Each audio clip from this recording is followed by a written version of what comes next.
Hey everybody, it's Vanessa, the Crafty Gemini. Apologies for the tardiness. We had some serious technical issues here, and I cannot believe it took us 10 minutes to finally get on. If you can see me and hear me, this camera just went off. Everything is literally not working today. I don't know what's going on. Okay, it's back on. Okay, if you can see me and at least hear me, let me know in the chat box below so we can see what all we need to finish troubleshooting here before we get started. This is episode number 95 of WIP Wednesday. And okay, great. I see Doris says hi. Some of you can see me. Hopefully you can hear me also. Let me just see. It's been storming like wild here. My pool has overflowed, I think, every day for the past 3 or 4 days. I have to keep dumping water out so it just doesn't go super, super over. Okay, great. Hey, Heather, thanks for tuning in. And Ann says loud and clear. Great. Okay. Let me wrap my head around what I was going to do. So let's go ahead and get started by switching everybody to my over-the-shoulder camera shot here. Great. That works. So first up on my list of stuff that I need to cover today is bundle number 5. This is a new half-yard bundle that we've listed on their site, and we've been numbering them. So the first one obviously was number 1. We're all the way up to number 5. When each one sells out, that's it. So let me show y'all number 5. And this one actually happens to be all from the same fabric collection. They're all art gallery fabrics. I think a couple of WIP Wednesdays ago, we were talking about premium cotton and art gallery fabrics and the hand on them, and talking about designer quality quilting cottons and stuff. So if you want more info on that, you can go back a few episodes. This mermaid print is just the cutest, y'all. Now, I'll give you the name of the collection. This is Sirena, which is mermaid in Spanish. It's by Jessica Swift, that's the designer, and Art Gallery Fabrics is the manufacturer. Super, super cute print. And I thought this one was really cute because it's really rare to actually find an underwater print that doesn't have like the background in blue and all that. So I thought this purple with the pops of that kind of chartreusey green, some aqua and some oranges there were really, really cute. Tamara says, I love art gallery fabrics. I think a bunch of us do. Once you start working with them and you see how soft they are, especially for one, the prints are really cute for bag making, and then the fabric is super soft. So for even some garments or for quilts, they're just really, really nice on the skin. I love this little pineapple print. This is the second one. And remember that these are all half-yard cuts, so you end up getting a total of 2.5 yards of fabric. So it's a great little, stash builder. So that's another one. And then this one is a cool kind of abstract line drawn geometric, but it still could be considered, I guess, a directional print if you were going to cut it into strips and you wanted to kind of have these points, centered on a strip, whether for borders or for some type of strip that you were using in a project, then you would want to kind of measure out and get that going exactly where you want it to be so that this bit would be centered. But for me, it kind of plays like an all-over design, I think. It just looks good either way, like whether it's this way or this way. And again, the colors are really bright and bold, and it's part of that same collection. This is a really light one that plays like a solid, but it's more like a blender. And I want to see what they have on the selvage. Yeah, so they have listed here. Remember, I've talked about this in a previous episode of WIP Wednesday about the information that's included on the selvage edge here. So what I wanted to see was how many colors were included in here. And it looks like there's only one it shows, which is the main background color here. It's like almost like a, I don't know, like a light cantaloupe color, but there is a little floral. It's like a little stem with some little leaves, and then there's little rows of triangles sprinkled throughout. These are my favorite types of fabrics to work with because I guess technically this one, well, it's not really directional because the leaves kind of face in both ways, but I like what I call blenders like this because they play like a solid, but there's a little bit of movement, right? There's a little bit of something going on the print, in the print itself. And so let me see if y'all can, yeah, you can see that. And so that background, I guess, is just the natural color of the fabric that they printed on, because it shows that there's only one color in there, on the selvage at least. And that's what they have listed. Ooh, Windless Original says, I love making dresses with art gallery fabrics. So Yeah, and then they say the selvage info is also very helpful. Yes, DC Watashi says looks more like the color of butter. It is, but I would say it looks a little lighter on camera. Maybe it has like a little bit more of that goldy kind of tone to it. Okay, so Sylvia's asking for a definition, please, of the blender. So I don't even know if there's an actual definition. This, I'll show you another strip here of what I would call a blender. Even this one, maybe. This. It's like there's one majority of a color, but there's some type of a design on it, whether it be a print, kind of a watercolor vibe like this one, a geometric shape, lines, really thin stripes. There's something else going on where it's not just a solid, and so it blends, I think, with other prints just because of the movement of it, regardless of the color. Because y'all know me, when I pick colors of fabrics, when I'm matching stuff, I go for darks and lights. If one fabric next to the other immediately plays as the dark or the light, then I know that those two will go together regardless of color. For me, at least, that's how I pick. So a quick example would be this darker orange print, which is also in the bundle, and this gray print here. If I put these two fabrics side by side, meaning in a seam, in patchwork, in a quilt, in, you know, the binding on a bag, a pocket, in the back panel, whatever it is, if these two fabrics are going to be next to each other in a finished project, if I look at them like this and I say which one is the dark, which one is the light, and for me, the orange is the dark instantly, and the grayish one is the light, I know that there's enough contrast here for me to easily be able to use these side by side, okay? For example, let me see what else. This one here could work, but it takes me an extra second longer to decide, well, which one is dark or which one is the light. This one plays as the dark for me and this one plays as the light, but it takes me a second. So what I usually tell my students is if instantly, when you put those two fabrics side by side, you can tell which is the dark, which is the light, then there's going to be enough contrast there for them to go nicely together. So if we take these two side by side, obviously this is the dark, this is the light, enough contrast. Even though this doesn't have any gray in it, even though this doesn't have any color, it doesn't matter. They go well for me, okay?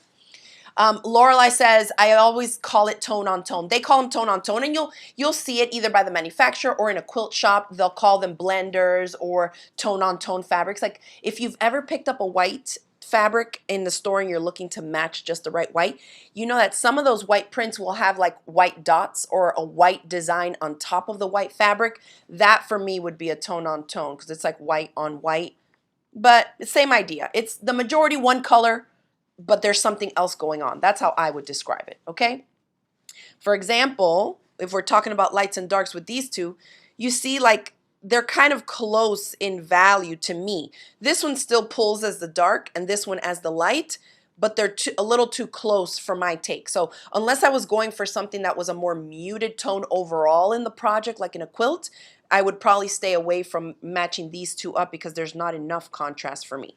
Whereas if I pulled it next to the orange, then it's obvious here that this yellowish one is the light and this is the dark. And those two, even though the same colors are not necessarily in the two different fabrics, I just go by contrast and I think, I love it. That'll look great. And then I use it in a project.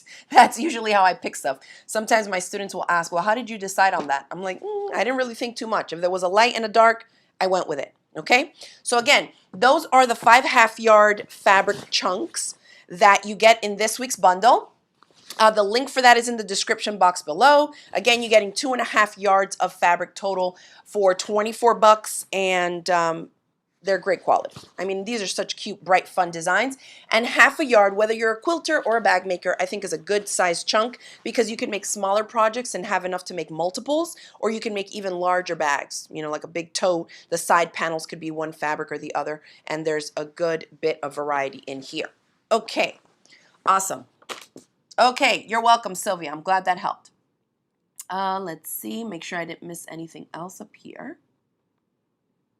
Okay, so that's what I was talking about first, was that bundle number 5. The second thing, and I'll just mention this, well, let's get into cutting the scraps first, and then we'll talk about it because it leads into that anyway. Okay, so here, as you've seen, the little scraps that I've been grabbing are all 2.5-inch wide strips that I cut up scraps into. And the reason for that is that I've been working on a new tutorial for the YouTube channel, and it's going to be going up later this week on the Crafty Gemini YouTube channel. So if you're not subscribed, make sure you hit the subscribe button on the YouTube so that you can check it out and be notified as soon as the new video goes up. Now, 2.5-inch strips. We know that, you know, fabric manufacturers will sell you the different 2.5-inch rolls, strips, packs, whatever you want to call them, jelly rolls. There's a bunch, you know, every company has their own name.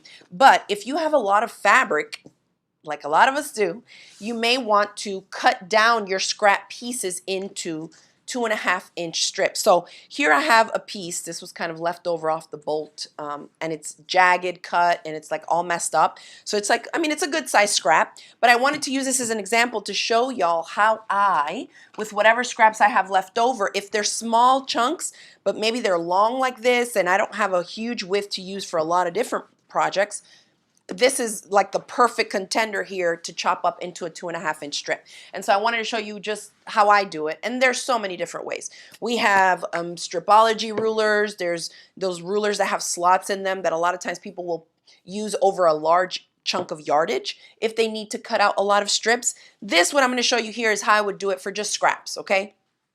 So, of course, I always starch my fabrics. That's my thing.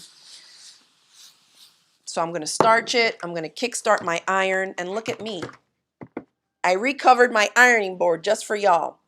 Well, just for the tutorial, because that thing was looking a mess. We've been using these little boards at all of my recent sewing retreats. And so, you know, when you leave an iron on it, you get the scorch marks and interfacing gets stuck and burnt onto it and all that. So I have a nice clean finish on this one for y'all.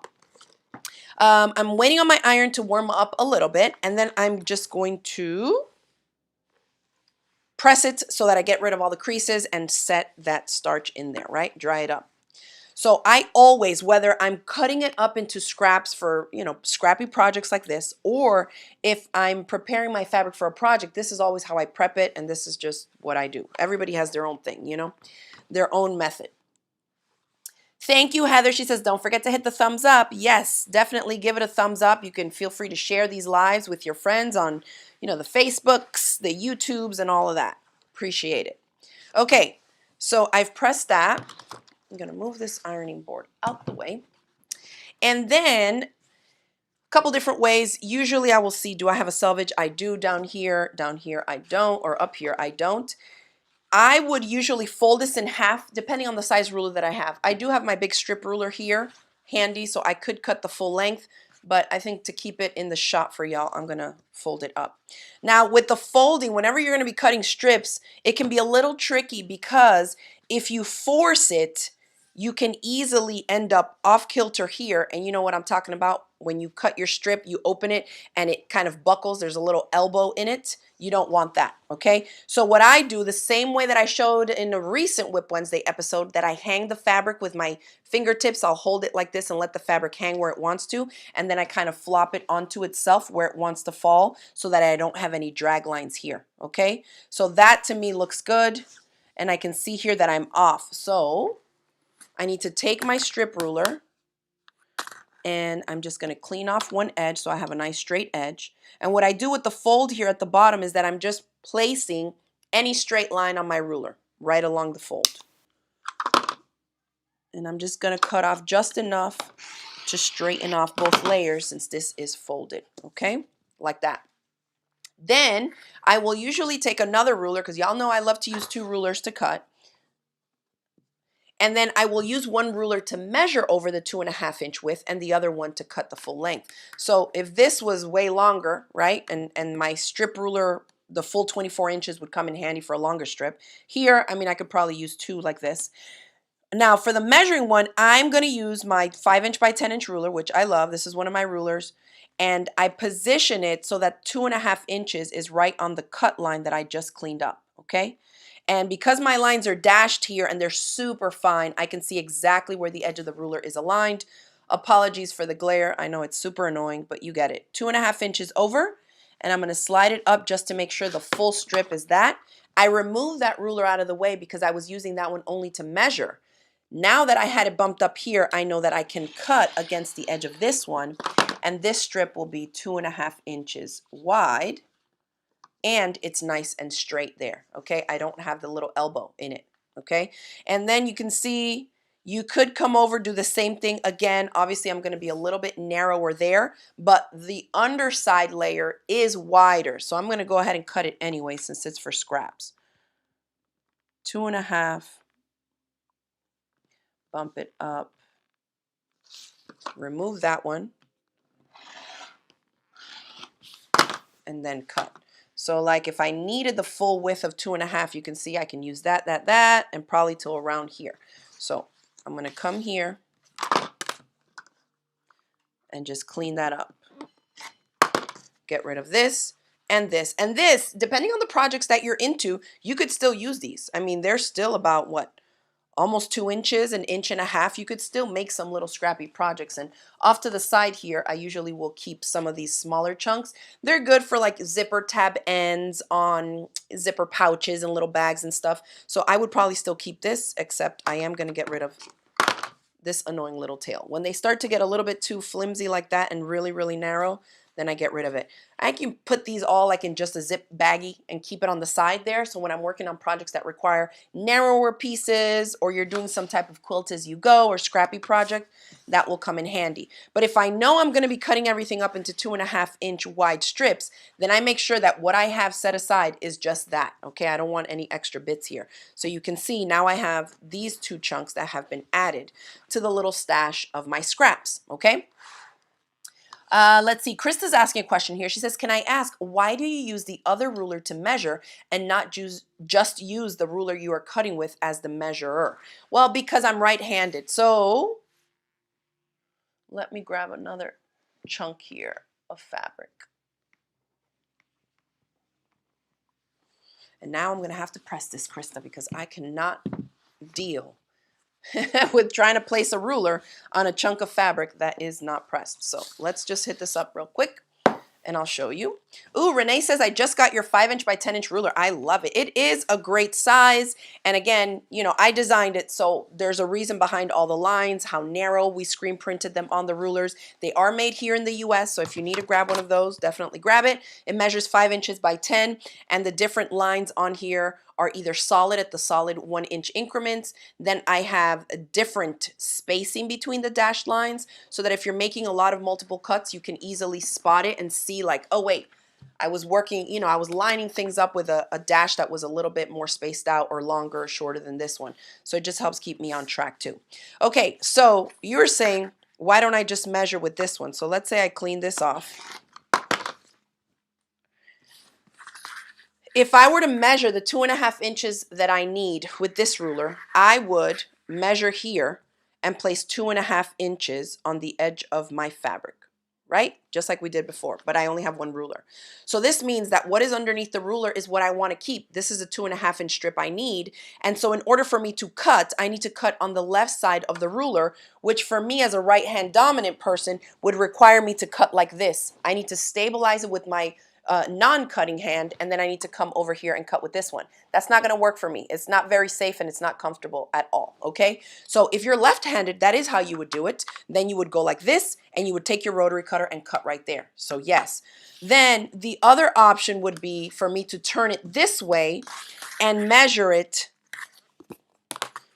from the edge going this way so that the loose edge of the ruler is on my right hand, which now sets me up correctly for my dominant hand to cut right here and here, okay? So it just depends. It depends on how big the fabric piece is. When I'm working with a big piece, I'm not trying to be flipping that thing over every time, especially if you're cutting through multiple layers, then you end up moving and shifting the fabric pieces.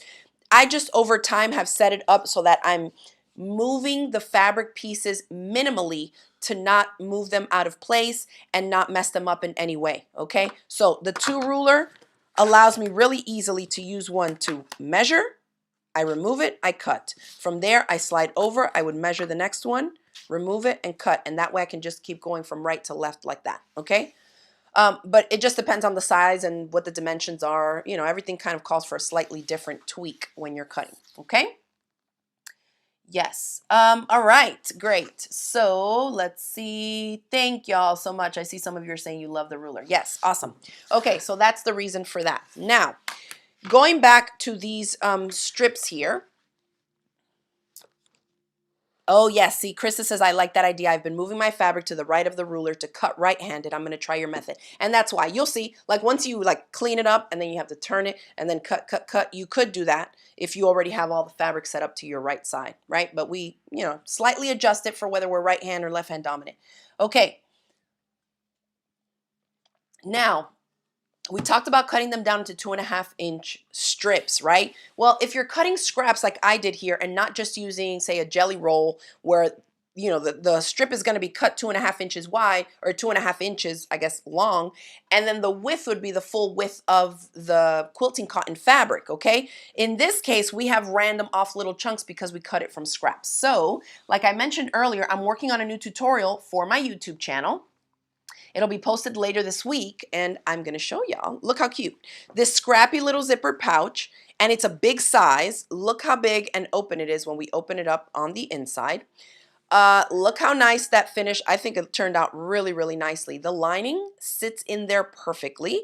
And of course, in the tutorial, I'll share with you my tips and tricks on how, what you need to do in order to get yours to fit like this as well. It opens up nice and wide. It's not like a smaller one. You know, sometimes the zippered pouches are kind of cinched in or pinched in at the ends because the zipper's not quite as long. So when you open it, yeah, you have room here, but you can't really open it as nice and wide like that. So this is the project that we're going to be learning how to make this week when I post a tutorial. And so as you can see, the panel, the exterior panel, is made up of random scrappy bits that were initially cut to 2.5-inch wide strips like this, okay? But some are longer, some are smaller, and we kind of just vary. So it's a fun way for y'all to use up those little bits, okay? Now, that tutorial is going to be coming up. I'm just going to kind of show you a little bit. So those of you that are going to want to make it already, you'll know what you kind of need to get on hand. Here are some of these strips that I just cut down to random widths. So like if I had this one here, I would just, and I'm not even measuring, I just need it to be a straight cut. So I can go narrower on some, wider on others, and that's what you're going to be doing to prep those 2.5-inch square pieces, okay? So you're going to go 2.5 inches in one direction, and then the other direction it can vary so that you get some good variety in the finished little scrappy bits, okay? So that's what we're going to use for that. Then I have 2 pieces of lining fabric, and of course we'll go over all the dimensions of the tutorial. You'll need some craft zippers, at least 14-inch long is what I would recommend for that project. And then what's going to give us the body in the zippered pouch is the batting, which is funny because usually if you made a zippered pouch this size and this open like this, like it's that big when it's opened up, with quilt batting, usually it's a little bit more floppy, okay? The reason that this works is because the stitching plus the quilt batting gives us a really nice shape and allows the box bottom also to fit, you know, like to just give it that solid base for the overall structure of the pouch, okay? So the batting we're going to be using is actually coming off of a roll, and we have some of these rolls right now in store in our shop. This is the whole packaging thing. It's by Bozel. It's called Katahdin on a Roll. It's 100% organic cotton blend, and it's 50 yards long, just rolled up onto this coil, okay, that is 2.5 inches wide. Now, if you're an avid quilter and you have a ton of quilt batting scraps, then you could definitely cut them up yourself into 2.5-inch widths. I'm going to share with you a couple reasons why I hate doing that. I have done it plenty for plenty of years for little scrappy projects, and I'm over it. I end up just buying the batting on a roll. So if we just look at this end of this batting scrap here, you can see how it's like a little bit distorted and tweaked and stretched out. Then it's also a shorter piece, right? So if I cut this way, I'm not getting a long continuous cut, even if I measure 2.5 inches across. So what happens is you end up having to piece it together when you sew it to fabric or scrappy bits, and then you end up with additional bulk, which is not necessarily what I'm going for in this zip pouch project because I want the panel to be flat. So this is something that I mean, if you can see on the inside here, and if you know about bag construction, you're probably wondering, well, how does she get it to be that flat? Can you see how in here, there's no bulk in the seams, although we have fabric and batting, and the batting was strips like this. So basically, where the strips and the batting is joined, I have it super, super flat, okay? So you don't have lumpiness popping in and like in between your seams or through your fabric. These are all different things that like you might not even consider, but I'm going to tell you how to do it, of course, in the tutorial. And so that's one of the reasons I like to use the strip, okay? Because it's continuous. I know exactly what I'm working with. It's not stretched out. I just use it as it comes off the roll. And so for something like this, I'd probably have to open it up and open up the whole huge chunk, place my ruler on it and start, cutting the 2.5 inch wide strips. For me, I'm also not very good at labeling my batting scraps, and I work with a variety of battings, at least 3 or 4 at any given point in time. It could be 100% cotton, an 80-20 cotton polyester blend. I can work with a medium weight loft. I can work with Quilter's Dream Request, which is super thin. And so if I just start cutting and then I realize, oh no, this one's way lighter, this one is loftier, this one's thicker, then I end up cutting a whole huge chunk down for scraps for nothing because I'm not going to use them in the same exact project. Like, I'd want them sorted out. So anyways, those are just a couple of my past experiences cutting my own batting down to 2.5 inch strips, and this is just so much easier. Okay, so yes, Tamara says the batting roll would be great for jelly roll tote bags. So we also, a couple years ago, did we had kits that we sold for the Christmas tree skirts. I don't know if y'all have seen them. There's a lot. I mean, there's a lot of bag projects and different things you can do where they have you basically, it's like you take the fabric over top of the strip, but then you're folding it like a double fold binding. If you've ever done this, it's super thick, okay? A lot of home sewing machines will give you skip stitches unless you have a semi-industrial or like a really good machine that can sew through heavy duty stuff, because you fold it doubled up like that and then you go like this and then you stitch through all this. If you've tried to make a rug before, one of those jelly roll rugs or a Christmas tree skirt or some of the purse patterns that are out there like this, yeah, it's cool, but man, is this thing bulky, okay? We're not using this batting roll to do a technique like that, okay? It's going to be super flat. Any home sewing machine is going to be able to stitch through it so that you too can make the zippered pouch like this with the strips and to get flat panels, okay, around the whole bag. So I use an 80-12 universal sewing machine needle, so you already know it's not bulky at all, okay?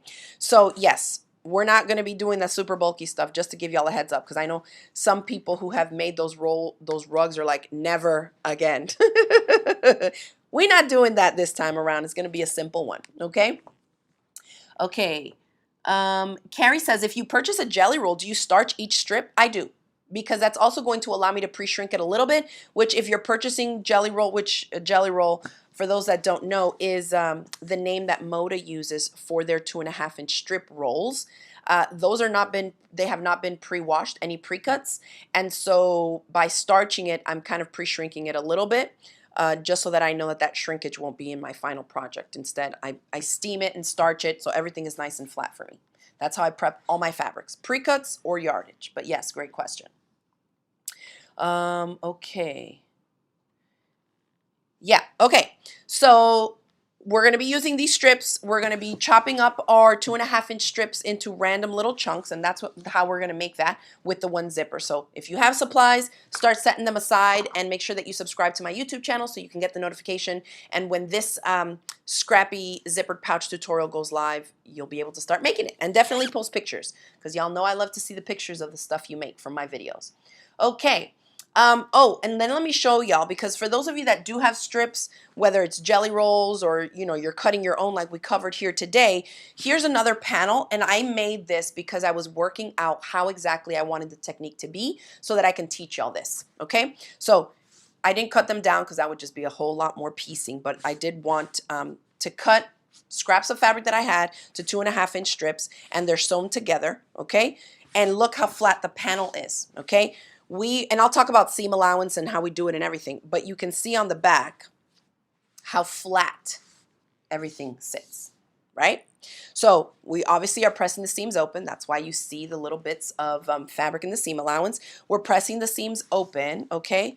And we're top stitching them over the top. But this is a great way to use individual strips of fabric and batting, but to get it to be one flat panel. So if you start thinking a little bit outside the box, think of some of the things that you can make when you at this point are creating your own fabric and quilted panel, right? So bags, tote bags, pillow covers. I mean, they have the body and the heft of that added batting like a quilt, right? But it's still super flat, and you don't have where it feels like bulky batting in your seam allowances. Okay, so yes, Zena says that's so neat. It's super fun. I hope y'all will tune into that tutorial so I can show you the technique so that you can whip up one of these little zip pouches. Okay, so that's just some of that. And then I talked about the batting roll, and I think, let me just pop in here, make sure I don't have any other questions real quick.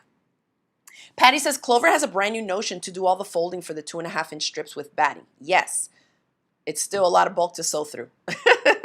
But it does help keep things straighter. The way that we're going to be doing it, you don't need that because we're not folding it, right? So when you have fabric over top of the batting like this, okay, and you're doing some type of a project that calls for you to fold this up, because you have 2 layers and because one is bulkier than the other, they tend to move on you, okay? Now, the batting is bulkier and thicker, so when it's on the inside like this, look what happens. Even though I have the fabric lined up to the edge, this batting is a little bit wider. It's going to be puffier, okay?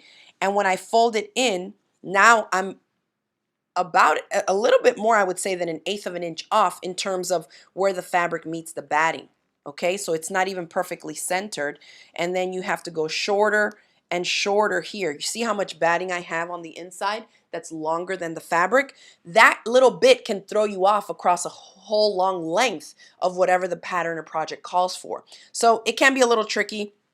I mean, it's totally doable. I made, I think, 2 of those Christmas tree skirts, but what we're going to be using these batting strips for is not going to be that. And I feel like also because you're folding it in 4s, you're kind of losing a lot of it. We're using it just like this. So we're using up the width of the 2.5-inch width of the strips so that it's not extra bulky and you're not having to sew that much more because you're narrowing it out, okay? Heather says, please post it before I leave for the UK on Saturday. I will try, Heather, just for you, and safe travels. All right. Let's see. Okay, good. I think that's going to be it. I see some of you are looking forward to the project, so that'll be fun. I will definitely post it on Facebook and on Instagram when the tutorial for this one goes live. But again, gather up your 2.5-inch wide scraps of fabric and some batting strips, okay? If you want to get your hand on the large roll of this, that's 50 yards. We have it in the shop. The link for that is in the description box below. Okay, so thanks everybody for tuning in this week. Apologies for the technical difficulties and delay. Have a great weekend, and we will see y'all next week.